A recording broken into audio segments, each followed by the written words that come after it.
Kebetulan kita hadir di situ waktu itu, lagi ngobrol dengan Abu Yamur dan kiai-kiai, datanglah nih beliau.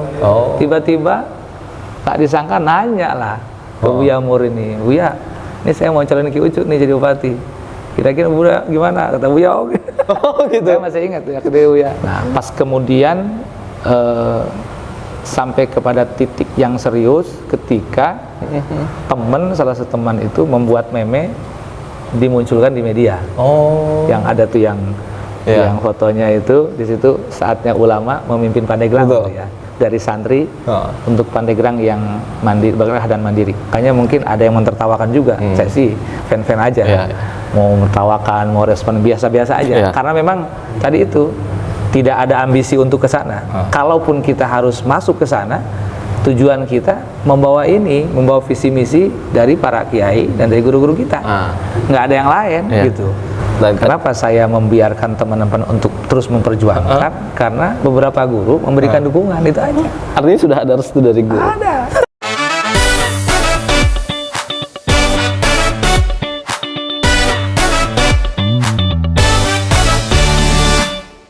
Bismillahirrahmanirrahim. Assalamualaikum warahmatullahi wabarakatuh. Selamat sore. Selamat sore pemirsa Pandeglang News. Bertemu lagi saya Muhammad Agus Salim di channel Pandeglang News. Saya di sore yang berkah ini alhamdulillah berkesempatan bersilaturahmi dengan salah satu tokoh di Kabupaten Pandeglang yang saat ini kabarnya begitu tengah banyak didukung gitu. Ramai di berbagai media didukung sebagian masyarakat Pandeglang untuk maju menjadi calon Bupati Pandeglang pada Bursa Pilkada 2024 nanti. Nah, alhamdulillah saat ini saya sedang bersama Bapak Kiai Haji Hafidh Rosyid di tempat kediaman beliau. Assalamualaikum Haji. Waalaikumsalam. Terima kasih sudah mengizinkan kami bersilaturahmi, kemudian ngobrol-ngobrol. Nah, banyak sekali permintaan kepada kami media Pandeglang News untuk lebih mengenal sosok Bapak yang memang mungkin pada kalangan tertentu Bapak sudah tidak asing lagi, tapi bagi kami di kalangan pemula generasi milenial nampaknya pengen mengenal begitu ya. Ternyata ada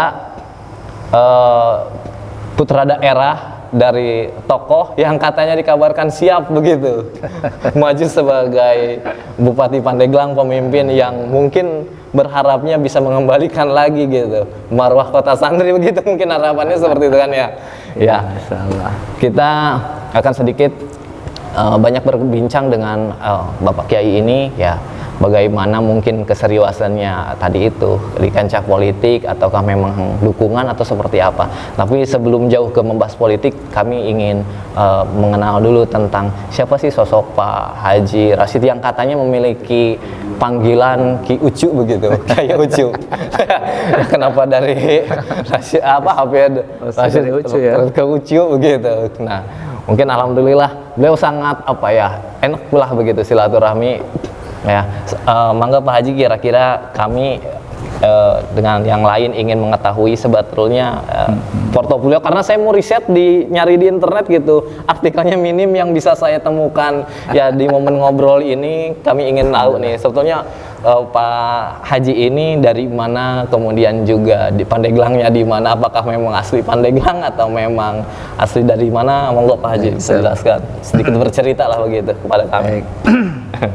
Assalamualaikum warahmatullahi wabarakatuh. Waalaikumsalam warahmatullahi wabarakatuh. Bismillah, alhamdulillah, salatu wassalamu ala rasulillah wa ala alihi wa sahbihi wa ala amma ba'du.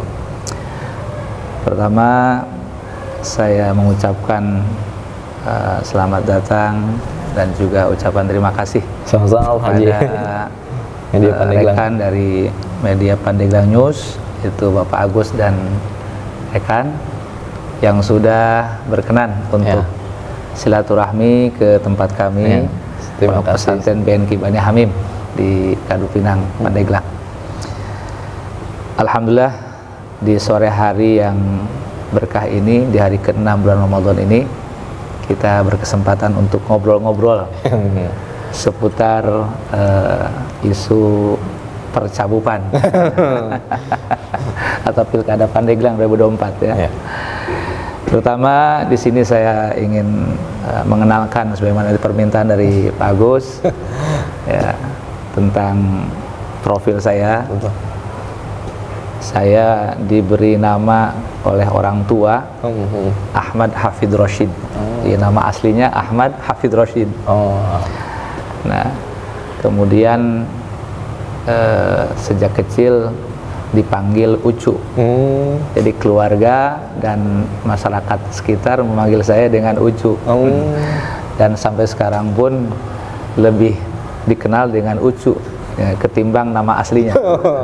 Paling teman-teman sekolah, teman-teman pesantren itu manggil dengan nama asli Hafid. Nah, saya lahir di tanggal 27 April 1979. Lahirnya di sini. Ini adalah tempat kelahiran saya. Asli putra daerah Kadupinang. Kampung Kadupinang, Desa Malasari, Kecamatan Kaduhejo, Kabupaten Pandeglang. Ayah saya almarhum Abah Kiai Haji Asep Abdullah, cucu dari Syekh Muhammad Hamim Kadumerna. Jadi saya dengan Abu Yawase sepupuan. Saya dengan Abi Bayi Kadumerak, dengan almarhum Abi Lala sepupuan. Karena ibunya Abi Bayi, ibunya Abi Lala itu teteh dari abah saya, teteh kandung. Jadi abah saya bungsunya. Dengan Abu Yawase saya sepupuan. Mungkin sudah cukup mengenal masyarakat dengan Abu Yawase ya, almarhum. Nah, adapun ibu saya asli dari sini, dari Kadupinang. Almarhumah Ibu Hajah Nok Ibot Muhibbah. Beliau cucu dari Syekh Muhammad Sohib Kadupinang. Jadi alhamdulillah ayah dan ibu saya kedua-duanya asli Pandeglang. Duanya asli Pandeglang. Jadi kalau ayah saya dari tinggalnya di Kadumerak ya, Ciliang. Dulu itu, kalau ibu di Kadupinang. Dan ini adalah tempat kelahiran kami. Jadi ibu dan abah tinggal di sini dulu sampai punya anak 13. Nah, cuman yang ada 9. Dan yang ada ini saya yang ke-8. Dari yang ada nih, dari yang ada saya ke-8. Nah, itu tentang keluarga ya mungkin. Dan alhamdulillah saya sudah berkeluarga, sudah punya istri satu dari Bogor. Dari keluarga besar atau cicitnya Abuya Falak, Mama Falak Pagentongan Bogor. Ini beliau juga Mama Falak cukup dikenal karena Mama Falak ini aslinya dari Banten, yaitu dari Sabi. Dari Sabi. Kebetulan ibu mertua ini adalah cucunya Abah Falak. Nah, jadi kita alhamdulillah punya istri walaupun dari Bogor tapi aslinya dari Banten. Terakhir telah Pandeglang juga jadinya alhamdulillah. Baru punya anak satu. Saya baru punya anak satu laki-laki dan lagi mondok di Serang. Adapun jenjang pendidikan yang saya lalui memang lebih banyak di non formalnya, walaupun saya juga mengalami mengalami pendidikan formal dari mulai SD negeri di Kadupinang, SD negeri 1 Rokoy kalau nggak salah, kemudian lanjut ke MTS Cidangiang. Saya alumni MTS Cidangiang. Waktu itu kepala sekolahnya Kiai Haji Ujung Hardilani. Kiai Haji Ulung Hardilani. Kemudian lanjut sekolah aliyahnya di Man Cekek. Di Man Cekek cuman 1 semester. 1 semester di Man Cekek, kemudian pindah ke Man Cipasung Tasikmalaya. Sampai lulus di sana. Sampai lulus. Mungkin yang satu alma mater dengan kita yang sekarang jadi tokoh-tokoh itu cuman maksud satu alma mater tapi di atas kita ya. Seperti Pak Bagus Aceh Sadeli gitu, yang menjadi ketua Golkar ya, ketua Golkar Jawa Barat dari Labuan itu. Anaknya Kiai Rifai Alfi Ali itu sama alumni Cipasung juga. Di Pandeglang ya kakak sendiri yaitu Kiai Haji Cep Muhaimin juga sama, kakak kita sama alumni Cipasung juga dulunya. Cukup banyak yang tokoh-tokoh yang satu alma mater sama-sama keluaran dari Cipasung Tasikmalaya. Dan di sana sampai lulus kalau tidak salah sampai tahun 96. Nah, dari situ kita tidak lanjut pendidikan formalnya, karena waktu itu lebih cenderung untuk memilih melanjutkan ngaji di pesantren. Alhamdulillah waktu itu berlanjut ke pesantren di Pondok Pesantren An-Nizam. Nah, kita kecil juga walaupun sekolah tetap kita sambil pesantren. Karena nasihat dari orang tua. Apalagi orang tua ini memang ya tokoh agama di sini lebih condong kepada pesantren daripada ke sekolah. Sehingga kita lebih didorong untuk pesantrennya bukan sekolahnya. Sekolah mah asal sekolah aja katanya. Sehingga walaupun kita sekolah SD di sini, nah, waktu itu belum keluar, masih ngaji di sini sama orang tua. Nah, lulus SD, nah kita lanjut sekolah MTS Sidangiang, pesantrennya di Kadumernah. Di pesantren Riyadul Mubtadiin, almarhum Kiai Haji Abdul Hafid. Sama masih keluarga besar Kadumernah. Nah, dari situ kemudian kita pindah ke Tasikmalaya. Di Tasik pun kita bukan cuma sekolah, tapi tinggal di pondok pesantren juga, pondok pesantren Cipasung. Dan kebetulan sekolahnya itu memang bagian dari pesantren, yayasan pesantren. Nah, di sana kita alhamdulillah mendapatkan banyak pengajaran, pendidikan dan pengalaman. Ya, baik itu dalam masalah pengetahuan agama terutama maupun dalam hal-hal lain, organisasi dan sebagainya. Cuman kita memang sampai aliyah saja, tidak lanjut ke kuliahnya di sana. Karena setelah lulus dari Cipasung ini kita lanjut pesantren di Pondok Pesantren An-Nizam, Sukabumi, Selabintan Sukabumi. Yaitu pimpinan guru kami yang mulia Abu Buya Kiai Haji Abdullah Mukhtar Panjalu. Alhamdulillah beliau sampai masih ada sekarang. Nah, kita di sana mungkin kira-kira 2,5 tahun ya, menimba ilmu di sana. Ya, walaupun memang tidak lama, tapi cukup banyak ilmu dan pendidikan yang kita dapatkan di sana, terutama pendidikan akhlak ataupun adab. Ya, jadi memang kita diberikan doktrin bahwa adab di atas ilmu. Jadi walaupun kita ilmunya sedikit, yang penting punya akhlak, punya adab, itu lebih mulia, lebih berharga ketimbang punya ilmu banyak tapi tidak punya adab. Makanya kita di Panjalu itu di samping diberikan pengajaran ilmu, juga dididik banyak tentang akhlak ataupun adab, terutama terkait dengan ta'zim kepada ilmu, ta'zim kepada ulama, dan juga kepada ahlul bait, dzurriyyahnya Rasul SAW, para habaib. Di sana luar biasa. Di samping kita di situ dididik dan dikenalkan dengan rutinitas ibadah, aurad-aurad sebagaimana yang dijalankan oleh kebanyakan para warga Ahlus Sunnah wal Jamaah ya. Di sana kita. Jadi di Cipasung kita mendapatkan pendidikan dan juga pendidikan agama sebagai dasar. Ya, alhamdulillah dapat banyak hal yang kita dapatkan. Dilanjut ke An-Nizam, kita mendapatkan tambahan wawasan keilmuan plus itu tentang adab. Ya, lebih banyak dididik adab di sana, terutama kepada ahlul bait, ta'zim kepada dzurriyyahnya Rasul sallallahu alaihi wasallam. Nah, alhamdulillah. Kemudian dari sana kita melanjutkan berpindah lagi pesantren ke beberapa pesantren, di antaranya pernah di Cangkudu Baros, itu di pesantrennya almarhum Abah Ahyani. Nah, terus juga pernah di pesantren Al-Quran Kasunyatan Serang, almarhum Kiai Haji Ma'mun Isa Kasunyatan. Kemudian juga kita pernah di Bogor, di pesantren Riyadut Tafsir Pagentongan Bogor. Itu guru yang mulia Kiai Haji Asep Ladun ya. Kemudian juga di Ciawi, Pondok Pesantren Miftahul Huda, Mama Ajengan Kosasi. Kemudian juga terakhir kita ikut pesantren tahfidz Quran di Pondok Pesantren Tahfidz BNQ, Musnadul Quran di Ciawi juga sama. Nah, setelah selesai itu kita pulang. Nah, selesai itu dari Ciawi sekitar tahun 2004-an lah. 2005 kita pulang. Nah, memang dulu orang tua rumah dan pondoknya di depan. Nah, Tapi kita kebetulan ngambil dan disiapkan tempatnya di belakang nih.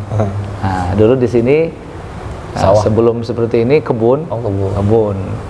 Ada majelis panggung lah, majelis panggung, papan gitu. Dulunya diisi oleh Kakanda Kiai Haji Encep. Ketika beliau pulang dari Yaman, nah beliau yang mengisi majelis itu. Majelis waktu di sini. Setelah beliau pindah ke Ciwalet, nah, majelis ini diisi oleh saya. Dilanjutkan oleh saya, kita mulai membuka pengajian dari mulai santri netep dan juga santri kalong dan juga pengajian mingguan, yaitu ibu-ibu dan juga bapak-bapak. Dan alhamdulillah seiring waktu ya Abah mengalami perubahan-perubahan ya. Dari mulai tempat ini dulu panggung dan sekarang alhamdulillah sudah permanen. Alhamdulillah. Dulu rumah kita juga nyambung dengan majelis panggung, satu kamar doang. Alhamdulillah kita dengan anugerah Allah Subhanahu wa taala, doa orang tua dan para guru, kita alhamdulillah sudah punya rumah sendiri. Ya, tanah ini memang dihibahkan oleh ibu. Ini tanah ibu dihibahkan oleh ibu ketika kita pulang pesantren. Jadi kata ibu, ini bikin di sini pondok majelis. Ya, rumah jangan di sini, rumah sebelah sana aja. Khusus di sini aja. Pondok apa namanya? Namanya Majelis Al-Quran Pondok Pesantren Bustanu Nurul Quran. Bustanu Quran. Nah, jadi ngambil dari pesantren yang di Bogor itu. Bustanu Quran. Jadi ini nama pesantrennya Majelis Sima Al-Quran. Karena memang di sini kegiatannya mingguannya itu samaan Al-Quran dengan jamaah ibu-ibu yang hari Jumat. Hari Jumat ya cukup banyak mungkin. Kalau yang menetap, yang diaji apa? Nah, untuk santri yang tetap ini memang kita tidak banyak, santrinya juga tidak banyak sih. Hanya beberapa orang ya yang tetap. Memang dari dulu itu yang menjadi prioritas itu tahfidz Qur'annya. Tapi kita tetap mengaji kitab kuning karena dalam pandangan kami tidak cukup hafal Quran, ya, tidak cukup bisa baca Quran. Justru yang lebih penting lagi orang memahami tentang masalah ilmu fikih, ilmu tauhid dan juga ilmu akhlaknya. Jangan sampai orang hafal Quran tapi nggak tahu tata cara istinja, nggak tahu tentang rukun sholat. Nah, saya begitu. Jadi kita walaupun santri ini kita program untuk tahfidz Quran, tetapi tetap kita baca kitab tentang fikih, tentang tauhid maupun tentang akhlaknya. Alhamdulillah santrinya memang tidak pernah banyak di sini, tidak pernah banyak santrinya, sedikit lah. Tetapi alhamdulillah tidak pernah kosong, terus berjalan. Jadi aktivitas sekarang untuk santri tetap itu pengajian biasa pagi, kemudian sore dan malam. Yang ngambil program tahfidz ya setoran hafalan pagi sama sore. Di samping memang ada jadwal untuk ngaji kitab semuanya.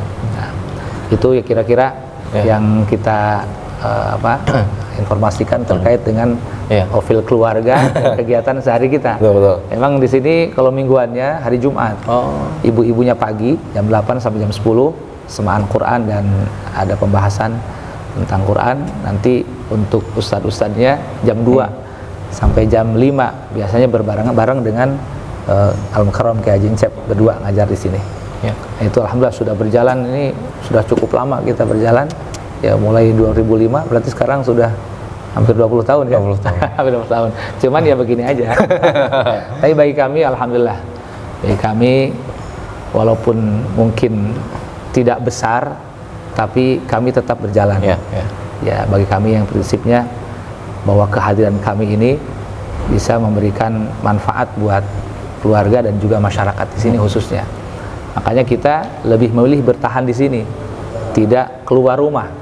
Ya mungkin jadi ya, biasanya kan kalau punya istri dari luar ikut istri, pindah ikut istri. Tapi ini tidak, istri justru kita bawa ke sini. Kenapa? Karena amanah dari orang tua, jangan meninggalkan tempat ini. Sehingga ini orang tua dimakamkannya di sini. Orang tua, ini ibu, abah, semua di sini makamkan di majelis ini.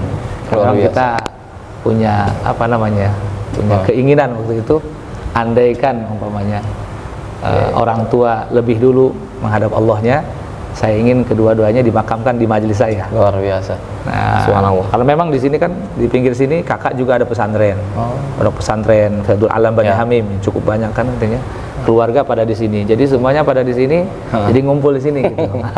Jadi udahlah makamkan di sini, alhamdulillah. Nah, itu mungkin terlahir dari keluarga yang religius begitu loh, begitu, ketokohan. Kemudian juga mengenyam pendidikan yang latar belakangnya juga kental dengan agama.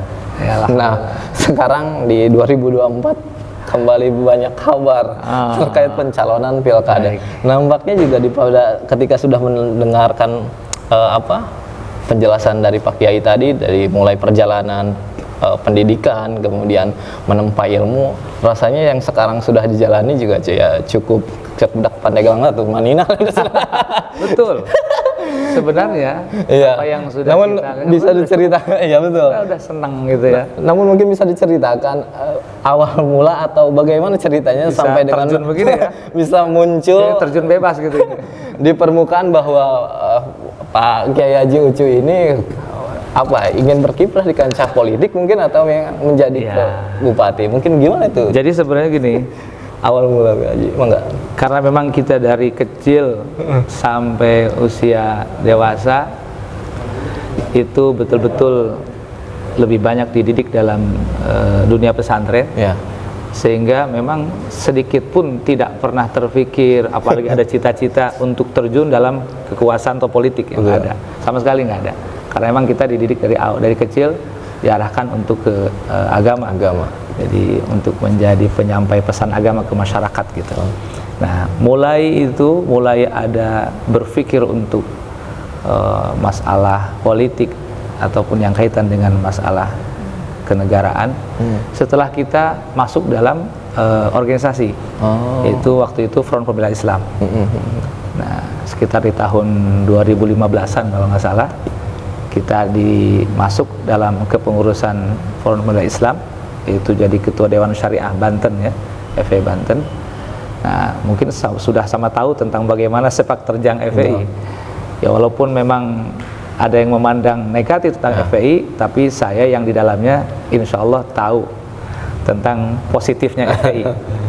Ya mungkin biasalah antara dinamika lah itu. Dari luar dan dari dalam mungkin orang punya pandangan berbeda. Tapi bagi saya FPI sangat positif. Dan ketika kita masuk terjun di FPI inilah kemudian dengan doktrin-doktrin yang disampaikan oleh Imam Besar Habib Rizik Syihab, mulai di situ ada timbul kepekaan tentang sosial, ya terkait masalah ada bencana orang tidak mampu, kan biasanya kita cuek-cuek saja. Nah, ya kan, karena memang kita di pesantren kan ada bersana di mana sebodoh aja.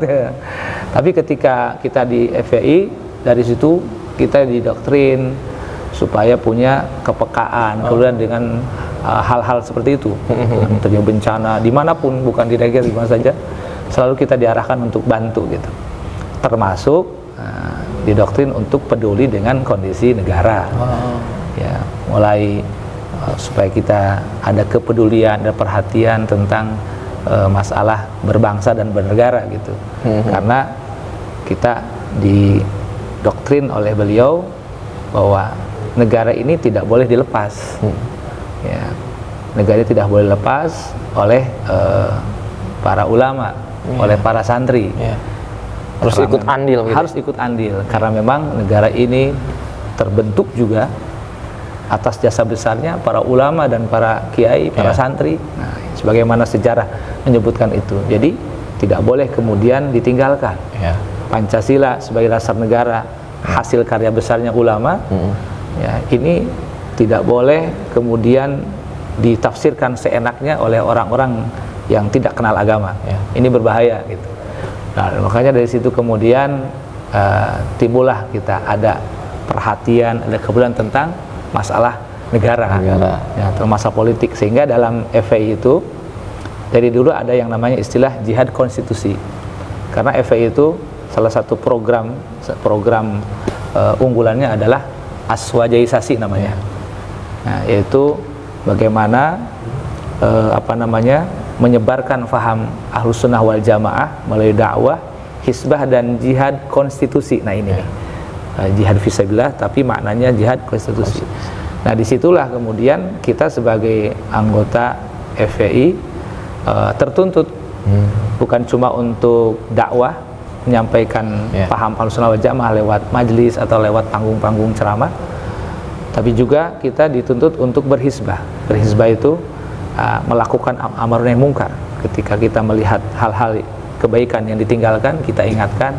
Ketika melihat kemungkaran dilakukan, kita pun dituntut untuk menegur, baik itu oleh perseorangan atau mungkin dilakukan oleh pemerintah, oleh penguasa. Ya, ketika penguasa melakukan kezaliman, nah itu kita di FPI dituntut untuk kritis, untuk bernahi mungkar, jangan dibiarkan. Itulah didikan yang diberikan oleh imam besar pada kita. Jadi sebelum kita masuk organisasi, terus terang saja kita itu sama sekali tidak ada pikiran terkait negara, politik, partai, sama sekali nggak ada. Pokoknya mah kita kepikirnya ngajar santri, ngajar masyarakat, sudah cukup, bisa makan, udah nggak ada kesana. Nah, pas terjun di FPI itulah ada. Kemudian kita didoktrin untuk punya kepekaan tentang sosial, membantu orang-orang yang musibah dan yang lemah, dan juga kemudian tentang berbangsa dan bernegara. Bahwa negara ini mesti dijaga sesuai dengan cita-cita para pendirinya, gitu. Yang notabene mereka para ulama, orang-orang yang religi. Ini kalau sampai kiai-kiainya lepas tangan, nggak ikut andil, wah, bisa-bisa negara nanti kekuasaan dipegang oleh orang-orang yang tidak beragama. Itu yang selalu diingatkan oleh imam besar pada kita. Makanya, kenapa kemudian 2024 ini kaitan dengan nama saya jadi muncul Pilgub ini?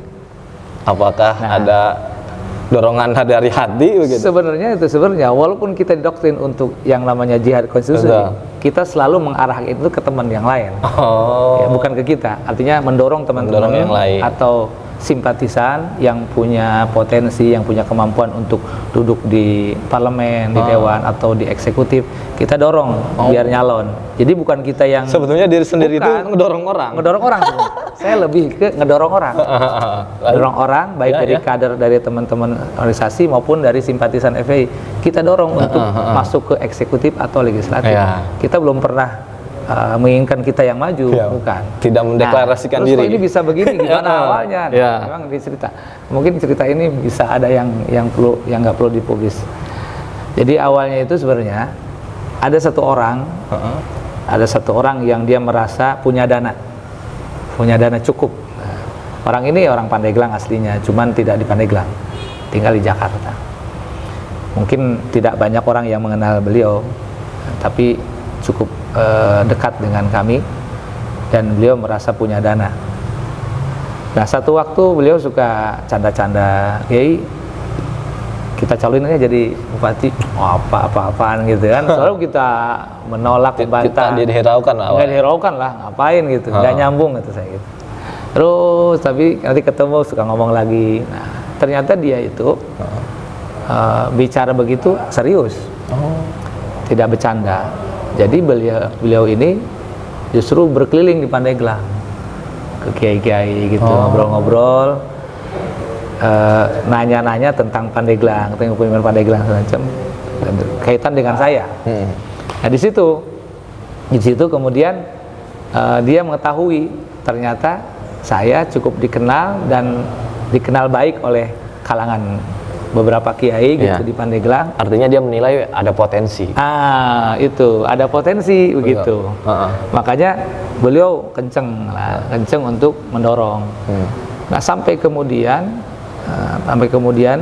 waktu itu sudah lama kita nggak pernah mikirin itu lagi. Nah satu waktu ketika ada acara pernikahan di Cikaduan waktu itu, pernikahan anak guru kami, Kiai Haji Saifullah dengan putrinya Abuya Murtado. Kebetulan kita hadir di situ waktu itu, lagi ngobrol dengan Abu Yamur dan kiai-kiai, datanglah nih beliau. Tiba-tiba tak disangka nanya lah ke Abu Yamur ini, "Buya, ini saya mau calonin Ki Ucu nih jadi bupati. Kira-kira Buya gimana?" Kata Buya, gitu. Saya masih ingat ya, kata Buya. Sini. Saya ingat waktu itu, saya katakan, Wah kata saya, Buya nih ada-ada aja. Ngapain nanya begitu, kata saya. Buya ini jangan dianggap bercanda, ini kan orang tua gitu ya. Tapi itu Buya mau jawabnya begitu, setuju waktu itu ya. Waktu itu. Nah, mungkin ini boleh dipublish, boleh tidak. Nah, akhirnya ngobrol lah panjang dia dengan Buya tentang ini itu, kita ngedengerin aja. Nah, dari situ mulai muncul lagi itu, maksudnya suara tentang itu muncul lagi. Nah, pas kemudian sampai kepada titik yang serius ketika salah satu teman itu membuat meme dimunculkan di media. Yang ada tuh yang fotonya itu di situ saatnya ulama memimpin Pandeglang gitu ya, dari santri untuk Pandeglang yang mandiri, bergerah dan mandiri. Itu dibuat oleh teman tanpa seizin saya, dia masukin sebar ke medsos. Akhirnya nyebar kemana-mana. Wah, nyebar kemana-mana. Nah, ini yang tadi tuh Ustaz Agus ini, bagus tadi tuh yang nyebarkan itu. Nyebar kemana-mana. Dah, di situ tuh mulai tuh banyak respon kan? Cukup dikagetkan lah. Dengan munculnya meme kita di medsos ini cukup mengagetkan. Jadi kalau saya membaca, kenapa ketika muncul meme kita ini masyarakat Pandeglang seperti responnya positif gitu. Di samping yang negatif juga ada. Kalau saya membaca, karena mereka ini sedang dalam kondisi jenuh, atau saya ya, ada kejenuhan gitu. Ada kejenuhan dan mereka menginginkan sosok yang lain untuk muncul di kepemimpinan Pandeglang. Artinya yang lain itu yang dimaksud ya bukan politisi, bukan birokrat gitu, bukan pengusaha, kan udah gitu maksudnya. Birokrat kan udah, ada yang baru, politisi ada udah gitu, pengusaha udah. Nah, mereka menginginkan sosok yang lain. Itulah yang kemudian mungkin mengagetkan mereka dan mereka merespon baik ketika muncul ini. Wah, ini bukan pengusaha, bukan politisi, bukan birokrat. Tiba-tiba muncul didorong buat jadi calon. Nah, itulah yang kemudian ramai, banyak yang ngontek kita, nanya bener ini serius gitu. Mungkin kalau saya ini disebut nyalon, saya suka nolak tuh ya, bahasa nyalon itu. Kenapa? Karena saya bilang kalau saya itu nyalon, namanya saya sudah siap segala-galanya. Siap duit, siap dukungan, dan sebagainya. Kos politiknya udah siap, apanya udah siap. Dan saya ini terkait itu tidak ada tidak kesiapan kan saya. Jadi kalau bahasa saya nyalon nggak bisa lah. Tapi justru saya ini karena ada orang yang ingin mencalonkan saya, kemudian mengangkat ke media, ya ingin tahu bagaimana suara masyarakat. Ternyata ada bagus suara masyarakatnya gitu, sehingga berlanjutlah. Nah, saya bilang waktu itu, oke, kalau memang ada keinginan dari masyarakat, atau teman-teman mau memperjuangkan itu, saya persilahkan. Bahasanya saya persilahkan untuk memperjuangkannya. Waktu itu keinginan teman-teman itu lewat independen. Saya persilahkan, silakan perjuangan independen. Ya, kalau memang, jadi saya tidak punya modal apa-apa terkait ini. Saya hanya punya modal semangat teman-teman. Artinya ketika didorong siap. Ya, artinya kalau memang teman-teman masih semangat untuk memperjuangkan, saya ngikutin. Tapi kalau teman-teman sudah nggak siap, saya mundur. Gitu. Karena kita ngapain? Masuk ngapain tuh? Nggak ada kesiapan lah. Ya orang mungkin ada yang mentertawakan juga. Apa itu Ki Ucu? Nyalon mati, emang boga duit sabaraha gitu ya. Emang boga sabaraha ya wajar lah. Orang nyalon kepala desa aja mesti ratusan juta, apalagi nyalon bupati kosnya besar. Ya, jadi ongkosnya besar. Makanya mungkin ada yang mentertawakan juga. Saya sih fan-fan aja. Mau mentertawakan, mau respon biasa-biasa aja. Karena memang tadi itu tidak ada ambisi untuk ke sana. Kalaupun kita harus masuk ke sana, tujuan kita membawa visi misi dari para kiai dan dari guru-guru kita. Nggak ada yang lain gitu. Kemudian saya masih teringat seperti kisahnya Gus Dur yang dia mau maju karena guru. Tadi Pak Haji menyinggung tentang guru. Lebih mirip itu. Mungkin saya lebih mirip sudah ada beberapa guru yang sangat mendukung. Justru itu makanya kenapa saya membiarkan teman-teman untuk terus memperjuangkan, karena beberapa guru memberikan dukungan, itu aja. Artinya sudah ada restu dari guru? Ada. Apalagi dari pimpinan kita, dari guru kita, Syekhuna Abuya Kiai Haji Ahmad Qurtubi.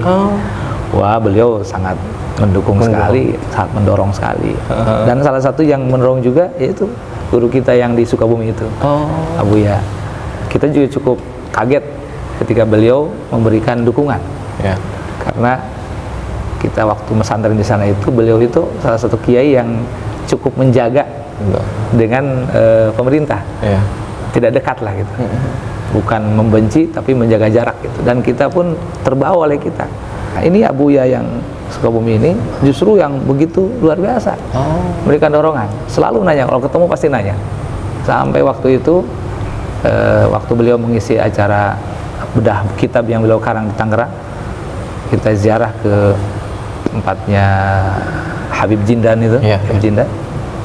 Beliau bilang, Bib, doain Bib, ini calon Bupati Pandeglang, begitu tuh. Sampai begitu, sampai segitunya. Yang lebih unik lagi nih, pokoknya setiap ketemu pasti beliau nanyain. All out lah dia. Luar biasa. Aneh, saya juga aneh. Jadi Habib Jindan, sampai Habib Jindan megangin kita, nasihatin kita tuh. Antum bener mau nyalon, nasihatin Habib Jindan. Aduh, kata saya. Terus ini bukti bahwa beliau ini Abuya Anjalu ini memberikan dorongan yang luar biasa. Waktu Maulid kemarin, acara Maulid kemarin di pesantrennya kita hadir di sana. Nah, di sana hadir juga Presiden PKS, Ki Ahmad Syekhu, karena beliau dekat dengan Ki Ahmad Syekhu. Hadir tuh di depan. Nah, pas kebetulan di acara itu ada penyerahan syahadah, yaitu ijazah aurad. Nah, masing-masing daerah alumni itu mewakili. Kebetulan dari Banten yang mewakili menerima itu saya dengan kakak saya dan teman 3 orang. Ke depan kan itu, ke depan ya, di hadapan Buya dengan Ki Ahmad Syekhu dan Habib yang lain. Itu ketika kita di depan, sempatnya Buya bilang, Ustaz ke Ki Ahmad Syekhu ini, doain calon Bupati Pandeglang. Oh begitu, ke Ki Ahmad Syekhu. Oh, Masya Allah, amin, amin. Luar biasa. Jadi memang beliau, entah itu kenapa beliau ini, artinya dukungan dari guru itu luar biasa. Dari itu, beliau juga tetap menyerahkan ke kita, silahkan dipertimbangkan, diistikharohin gitu. Tapi di luar perintah istikharah, beliau itu mendorong begitu. Kalau ketemu pasti nanya, terkait independen nih, suaranya berapa, KTP dukungan bersih berapa, sudah terkumpul berapa, selalu nanya. Kemarin bulan sebelum Ramadan, Sya'ban, kesini mampir, nanya juga gimana perkembangannya, gimana sampai nanti kalau ini kita bantu, kita titipkan begitu. Masya Allah. Nah itu jadi sebenarnya dari awal kita tidak pernah punya pikiran, cita-cita untuk masuk di kekuasaan. Kemudian kita merasa ada tuntutan sebagai anggota FPI untuk terjun di jalur konstitusi.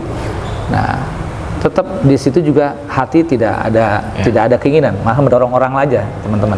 Nah, mulai ada sedikit hati itu untuk siap ketika ada bahasa-bahasa dukungan dari guru-guru. Jadi akhirnya di kronologi itu, jadi sebenarnya kita itu tidak punya niatan, apalagi cita-cita, karena memang dari awal kita untuk di pesantren untuk menjadi pembimbing masyarakat, ngajar masyarakat santri. Nah kemudian berubah tuh setelah kita di organisasi, kemudian setelah didorong, direstui, mulai kita sedikit ada muncul tuh, walaupun sampai belum 50% tuh muncul. Nah, cuman karena ada dorongan seperti itu, akhirnya kita waktu itu menseriusi respon masyarakat, kita serius itu, kita tanggapi. Ya, orang yang awal mendukung itu, yang siap mendadai, nah, mulai itu, karena merespon masa mulai kenceng, kita kumpul bicara, curug dengan teman-teman semua yang punya keinginan yang sama, kumpul sampai dibicarakan segala sesuatunya pokoknya. Udah, ya, ini itunya seperti pembentukan Korcam, Kordes dan sebagainya itu sudah dibentuk. Oh, sudah ada. Berarti saat ini sudah terbentuk itu. Cuman pembentukan itu di awal belum sampai kepada sosialisasi, bukan. Awalnya tuh pembentukan Korcam, Kordes waktu itu hanya pertama ingin mengetahui bagaimana respon masyarakat di masing-masing wilayah daerah, bagus apa tidak gitu. Dan itu dibentuk oleh relawan begitu. Relawan bentuk oleh. Nah, itu yang tadi itu namanya Ustadz Agus, itu bagus itu, Masykur. Itu yang kita tunjuk sebagai juru bicaranya tim, ya, juru bicara tim sama Ki Makmun. Jadi kalau ada apa-apa silakan nanya ke dua orang itu hal-halnya, karena dia yang lebih tahu tentang teknisnya. Jadi sampai sekarang pun masih kita percayakan ke dia, ke Tubagus Masykur itu. untuk apa-apa kaitan dengan masalah ini. Nah, jadi memang setelah kita mendengar respon yang bagus, nah, kemudian ditindaklanjuti oleh rekan-rekan dengan membentuk korcam-korcam dan kordes juga, walaupun belum 100%, yang awalnya tugasnya hanya ingin melihat, mengetahui bagaimana suara di masyarakat kaitan dengan munculnya nama ini, nama Hafidz Rasimi, gimana masyarakat meresponnya, itu awalnya. Nah, di samping memang ingin tahu masyarakatnya pengennya gimana sih tentang Kepemimpinan Pandeglang. Ternyata memang ini yang mungkin yang mereka tanya kebetulan hampir menginginkan adanya perubahan, gitu. Menginginkan hampir yang ditanya itu mungkin yang oleh teman-teman di lapangan menginginkan ada pembaharuan dan perubahan kepemimpinan di Pandeglang. Entah mungkin mereka memandang dari sisi apa, masyarakat ini lebih tahu mungkin tentang alasannya apa. Mungkin wartawan lebih tahu alasannya apa. Saya sendiri tidak mau berpanjang lebar tentang alasannya. Yang pasti bahwa masyarakat ini yang kebetulan bertemu dengan rekan-rekan di lapangan, mayoritas menginginkan ada pembaharuan dan perubahan untuk kepemimpinan Pandeglang. Memiliki perjalanan pengangkatan menuju politik yang hampir sama dengan Gus Dur gitu, almarhum Gus Dur. Seumpama nih, kemudian Bapak bisa terpilih, ada persiapan atau program yang ingin disuarakan nggak Pak di Pandeglang? Kalau kita karena memang backgroundnya dari pesantren ya, tentu yang menjadi prioritas itu terkait dengan agama. Makanya saya bilang kita motonya itu kan untuk Pandeglang yang berkah dan mandiri, dari santri untuk Pandeglang yang berkah dan mandiri. Jadi kita menginginkan terwujudnya Pandeglang yang berkah dan mandiri. Dan dalam pandangan kita tidak akan berkah kalau masyarakat jauh dari agama, ya kan? Ya, karena keberkahan itu kaitan dengan pengamalan agama. Kalau agamanya masyarakatnya jauh dari agama, tidak mengamalkan agama, tidak akan berkah. Nah, kemudian mandiri, tidak akan bisa mandiri kalau masyarakatnya tidak punya skill, tidak punya keahlian, dan juga tidak punya jiwa cinta tanah air, cinta tumpah darahnya. Makanya visi misi kita itu bagaimana mendorong masyarakat ini agar mereka bisa beragama dengan baik dan memiliki skill serta jiwa nasionalisme, kecintaan dengan tanah airnya. Karena kita prihatin masyarakat Pandeglang yang terkena religi, yang 1 juta santri, 1000 kiai, ini masyarakat sudah mulai bergeser. Artinya justru mereka sudah mulai menjauh dari agama. Ya, dan juga kita prihatin dengan Pandeglang yang informasinya, tanahnya ini sudah mulai lepas, bukan lagi milik orang Pandeglang, tapi sudah milik orang, mungkin wartawan sudah lebih tahu dari saya. Nah, itu kan kenapa bisa muncul begitu? Ya, karena mereka ini tidak cinta dengan tanahnya. Mereka berpikir terus singkat, yang penting dapat duit cepat, biar beli mobil, beli ini gitu. Tapi mereka tidak berpikir untuk mencintai, mempertahankan tanahnya. Mereka tidak berpikir ke depan, ketika tanah itu bukan lagi milik kita, sudah milik orang. Kamu mau tinggal di mana? Kamu mau cocok tanam di mana, kan begitu. Betul. Makanya yang saya inginkan itu kemandirian. Artinya bagaimana masyarakat ini jangan di ulah diogok ku duit. Ulah ku duit. Maksudnya yang sifatnya konsumtif gitu. Uang untuk makan, jangan. Harusnya mereka dilatih, dididik untuk punya keahlian. Dengan keahliannya kemudian mereka bisa mengolah tanahnya. Ketika dibantu dana oleh pemerintah, diolah dananya, jangan dikasih dana dibelikan mobil, nah, dikasih dana pakai kawin deh ya. Nah, itu kan repot tuh. Jadi akhirnya tidak berkesinambungan. Tapi mestinya masyarakat ini dibekali agar mereka punya skill, keahlian, sehingga bisa berpenghasilan. Nah, nanti pemerintah kan membantu dana untuk memperdayakan keahliannya, sehingga dia mandiri kan. Dan itu satu lagi, harus ditanamkan cinta dengan tanah air. Jangan sampai tanahnya dilepas-lepasin. Ini bahaya. Katanya 60% sudah mulai lepas Pandeglang itu tanahnya. Makanya kita kepengen sekali. Jadi gitu tuh. Intinya kita menginginkan bahwa Pandeglang ini berkah dan mandiri. Berkah artinya masyarakatnya hidup beragama dengan baik, mengamalkan agama. Kemudian mandiri, Masyarakat Pandeglang punya keahlian, sehingga dengan keahliannya dia bisa menghidupi kehidupannya secara mandiri, tidak ada ketergantungan. Kemudian juga punya jiwa itu cinta tanah air, harus ditanamkan itu. Artinya diberi pemahaman, ieu tanah ulah dijualan, mending diolah. Sanajan memang diolah ku sorangan eta lambat menang duit gedena, tapi kan ini manfaatnya akan panjang, turun ke anak incu. Sanajan urang menang laju gede duit, lamun laju dijual mah sakitu-kitu na beak be duit urang geus gigit jari. Hayang pulak-pulak di mana tanah geus boga batur, hayang nyeunkeun imah anak incu di mana tanah geus boga batur. Jadi kita ingin masyarakat coba sih tanahnya dipertahankan, jangan dijual gitu, mendingan dipelakan, mendingan diwariskan ke anak cucunya buat bikin rumah, buat usaha, begitu saya. Itu yang paling utama yang saya inginkan, bagaimana memperjuangkan agar Pandeglang ini berkah dan mandiri. Berkah itu melalui agama, didorong masyarakat supaya mengamalkan agama. Yang mandiri itu masyarakat dibekali agar memiliki keahlian. Itu visi misi yang itu visi misi yang paling utamanya itu. Seumpamanya. Tapi bagi kami, bagi saya pribadi, itu akan kita perjuangkan, baik melalui kekuasaan maupun di luar kekuasaan. Artinya kalau memang hari ini, tahun ini kita berkesempatan untuk masuk dalam kekuasaan, maka ini akan kita perjuangkan lewat kekuasaan. Tapi kalaupun umpamanya tidak memungkinkan lewat kekuasaan, karena apa? Kita nggak punya ongkosnya, nggak ada partai yang bersama-sama kita. Independen, mungkin umpamanya independen tidak terpenuhi, sementara kan independen nih, tidak terpenuhi kuotanya umpamanya, persyaratannya. Lalu kemudian tidak ada partai yang menggandeng kita, ya tidak apa-apa.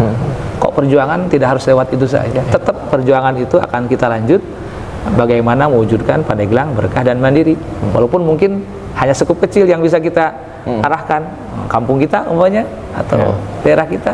Ya, dengan visi misi tadi yang memang karena backgroundnya dari keagamaan begitu ya, mungkin lebih prioritasnya ke sana. Cuman ada yang ingin saya tanyakan Pak, terkait ada juga kelompok masyarakat yang memang seperti para pelaku ekonomi kreatif gitu, para pemusik dan lain-lain. Nah, bagaimana Bapak menyikapi seumpama lagi nih? Nanti mungkin porsinya seperti apa?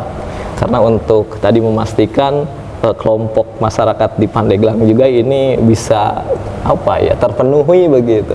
Bapak menilai, memandangnya seperti apa? Seperti hiburan dan lain-lain. Apalagi kan sekarang Kabupaten Pandeglang dibentuk sebagai kota wisata begitu, Pak. Nah, bagaimana Bapak memandang dan menilai itu begitu? Kita itu didorong karena yang mendorong prihatin dengan kota wisata Pandeglang. Jadi ingin mengembalikan menjadi kota santri. Jadi memang tetap bagi kami yang kita perjuangkan itu bagaimana masyarakat beragama dengan baik. Artinya kan masyarakat bisa beragama dengan baik itu tidak bisa dari sini ke sini, nggak bisa secepat itu. Proses kan ya. Artinya berawal dari memahamkan agamanya. Nah, setelah memahamkan, baru di situ didorong untuk bisa mengamalkan. Itu kan prosesnya tidak gampang, tidak mudah. Nah, terkait ekonomi, ya jelaslah kita ini bagaimanapun tidak bisa lepas daripada ekonomi.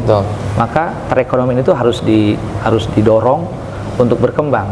Walaupun secara teknis dan segala sesuatunya mungkin dalam hal ini saya kurang memahami ya. Tetapi Pandeglang ini tidak kurang oleh orang-orang yang paham tentang itu. Artinya kita bisa dorong orang-orang yang memahami itu untuk membangkitkan ekonomi Pandeglang yang masih jujur, yang masih lurus ya. Artinya bukan cuma punya pengetahuan untuk memajukan ekonomi, tapi juga ada kejujuran. Karena kadang-kadang orang pinter tapi nggak diimbangi dengan jujur, akhirnya kepinterannya pakai nipu orang untuk pribadinya nantinya. Insya Allah Pandeglang masih banyak orang-orang yang ahli ekonomi yang bisa mengembangkan ekonomi Pandeglang, tapi juga yang masih punya hati nurani, jujur, bukan untuk pribadi tapi untuk semua. Nah, tentu kita akan dorong tentang memberikan kesempatan seluas-luasnya kepada semua level tingkatan, baik orang tua, muda, remaja yang ingin menggampangkan ekonomi. Artinya Bapak sebenarnya tidak membatasi dengan konteks agama tadi ya? Ya tentu, tapi tetap memang karena kita memang backgroundnya dari agama, tentu semuanya harus dipandang dengan kacamata agama. Betul. Artinya masih di dalam koridor. Iya, tetap kita akan kita angkat itu. Artinya hal-hal yang memang bertentangan dengan syariat agama, tentu kita akan akan batasi. Walaupun mungkin teknik pembatasannya yang mungkin bisa bermacam-macam ya. Nah, artinya jangan digambarkan begini. Oh, kalau memang ini akan dibatasi nanti dilarang total. Nah, tentu saya bilang tadi, tetap bagaimanapun agama ini menjadi hal utamanya. Ya, artinya akan menjadi pembatas dari semua aktivitas kita dalam politik, dalam ekonomi. Akan tetapi dalam eksekusinya tentu kita ada tahapan-tahapan, ada penyesuaian lah. Nah, artinya tidak harus jadi jangan dibayangkan orang lanjut takut aja nih. Wah, nanti kita nggak bisa ini jangan lalu membayangkan negatifnya. Ini kan semuanya berproses. Saya bilang tadi orang harus dipahamkan tentang agama dulu. Nanti setelah diberikan pemahaman agama, mereka kan nanti akan mudah diarahkannya setelah paham. Kadang-kadang orang tidak mau diarahkan karena tidak ada pemahaman, tidak paham tentang agamanya, sehingga mereka susah untuk diarahkan. Nah, makanya kita akan perjuangkan bagaimana masyarakat ini paham agama, gitu ya. Nah, itu tadi. Jadi artinya terkait masalah ekonomi jelas adalah hal yang harus diperjuangkan supaya maju.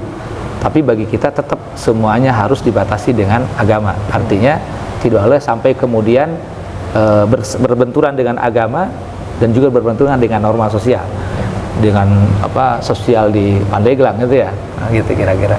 Oke, siap. Terima kasih. Oke, itulah tadi pembicaraan kita terkait tadi itu bagaimana kolase beliau ya, begitu, portofolio beliau sudah dijelaskan, kemudian latar belakang sampai dengan pencalonan yang memang mirip dengan almarhum Gus Dur yang memang didukung ternyata oleh para guru. Kemudian kita sudah membahas sedikit apa yang akan dilakukan ketika memang walau seumpama beliau terpilih ya tadi ya ingin lebih merapihkan.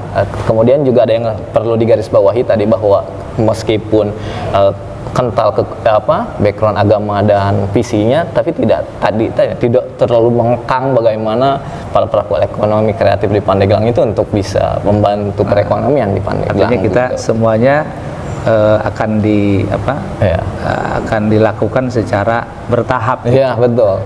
Tidak ada penyesuaian. Ada penyesuaian. Tidak semerta-merta langsung enggak. Itu yang menjadi biasanya suka dipandang negatif. Insya Allah nanti harus begitu. Itulah tadi pembicaraan kita, mudah-mudahan sedikit banyaknya mengenal tentang sosok beliau yang saat ini sedang ramai dibicarakan menjadi calon Bupati Pandeglang di bursa Pilkada. Terima kasih Pak Haji. Nanti ada kalimat penutup ya? Enggak, silakan. Ada yang ingin disampaikan, silakan.